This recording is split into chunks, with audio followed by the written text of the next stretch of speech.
Hawak na ng PNP ang arrest warrant na inilabas ng korte laban sa 6 na pulis na sangkot sa pagkamatay ni Jemboy Baltazar.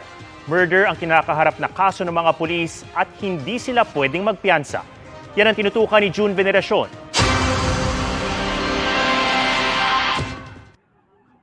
Dalawang buwan matapos mapagkamalang sospek ang minor de edad na si Jemboy Baltazar sa Navotas City, ipinag-utos ng korte ang pagpapalabas ng warrant of arrest laban sa mga pulis na bumaril at nakapatay sa kanya. 6 na pulis ang pinangalanan sa kautosang inilabas si Judge Pedro Dabo Jr. ng Regional Trial Court Branch 286 ng Navotas City. Matapos timbangin ang resolusyon ng piskalya, autopsy report at iba pang ebidensya, nakitaan ng korte ng probable cause ang pag-issue ng warrant of arrest. Dahil murder ang kinakaharap na kaso ng mga pulis, hindi sila pwedeng magpiyansa. Kahit malayo pa ang tatakbuhin ng kaso, malaking bagay na raw ito para sa lola ni Jemboy. Siyempre natuwa din po ako, sir, kasi di ba kailangan talaga makamis ng justisya yung apo ko kasi hindi namin sukat akalain na gaganon nila yung apo ko dahil hindi naman talaga siyang hinahanap nila eh.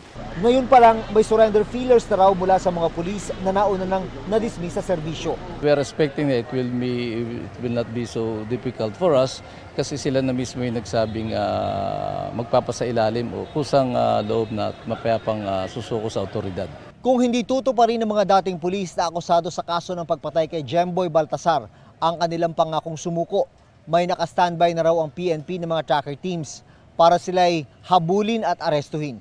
Pagtitiyak ng Navotas Police, makakaasa raw ang publiko na walang special treatment na ibibigay sa 6 na pulis. Isa sa mga nakikitang pwedeng pagdalahan sa kanila ay ang pasilidad ng Bureau of Jail Management and Penology sa Bikutan. Delikado raw kasi kung ikulong sila sa Navotas City Jail. Isa sa mga problema natin, baka mamaya sila yung balikan din. Oras na sila yung nakulong na rin kasama nila sa Navotas City Jail. Para sa GMA Integrated News, June Veneracion, nakatutok 24 oras.